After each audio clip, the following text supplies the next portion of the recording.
વડોદરાના સિદ્ધનાથ ગણપતિ મંદિર પાછળ બાળકો માટે ગ્રીષ્મકાલીન જ્ઞાનાર્જન વર્ગોનું સુંદર આયોજન કરવામાં આવ્યું છે।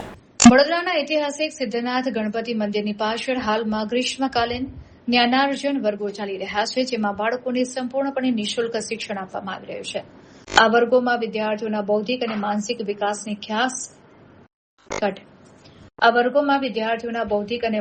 વિકાસને ખાસ ધ્યાનમાં રાખવામાં આવ્યો છે। અહીં પરંપરાગત વિષયોની સાથે સાથે વિદ્યાર્થીઓની ગણતરીની ક્ષમતા વધારવા માટે વૈદિક મેથેમેટિક્સ જેવા વિશેષ વિષયોનું પણ તજજ્ઞો દ્વારા માર્ગદર્શન આપવામાં આવી રહ્યું છે। તાજેતરમાં જ આ જ્ઞાનાર્જન વર્ગોમાં એક વિશેષ કાર્યક્રમનું આયોજન કરવામાં આવ્યું હતું।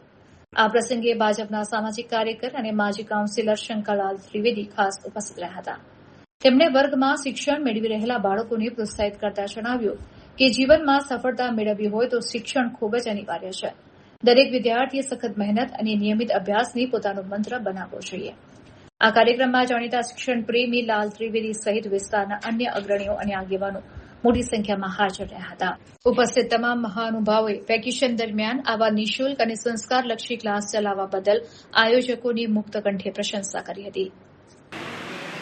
આજે ખંડેરો માર્કેટ વિસ્તારમાં સિદ્ધનાથ ગણપતિ મંદિર ખાતે ગ્રીષ્મકાલીન જ્ઞાનાનંદ વર્ગ જે છેલ્લા અઠવાડિયાથી શરૂ થયા છે એ ચાલી રહ્યા છે, જેમાં 5 થી 8 ધોરણના બાળકો ભાગ લે છે। આ વર્ગોમાં સંસ્કૃત સંભાષણ એટલે સંસ્કૃતમાં કેવી રીતે વાતચીત કરવી, વૈદિક મેથેમેટિક્સ ગણિતની સહેલી ફોર્મ્યુલા છોકરાઓને એમના સ્કૂલ એજ્યુકેશનમાં બેનિફિટ થાય એ માટે એ ફોર્મ્યુલા શીખવાડવામાં આવે છે। એ સિવાય રોજે એક વાર્તા, વંદે માતરમ આખું ગીત શીખવાડવું અને સાથે સાથે દેશભક્તિની વાર્તાઓ, દેશભક્તિના ગીતો શીખવાડવામાં આવે છે। કેટલા વર્ષથી પ્રોગ્રામ કરો છો? આ 2019થી દર વર્ષે આ પ્રોગ્રામ થાય છે અને શહેરના જુદા જુદા વિસ્તારોમાં આવા કેમ્પ આયોજન કરીએ છીએ। આપનો પરિચય? મારું નામ સતીશ વકીલ અને સહનવ યશ નામની જે આ સંસ્થા છે એ એના બેનર હેઠળ આપણે આ કાર્યક્રમ કરીએ છીએ।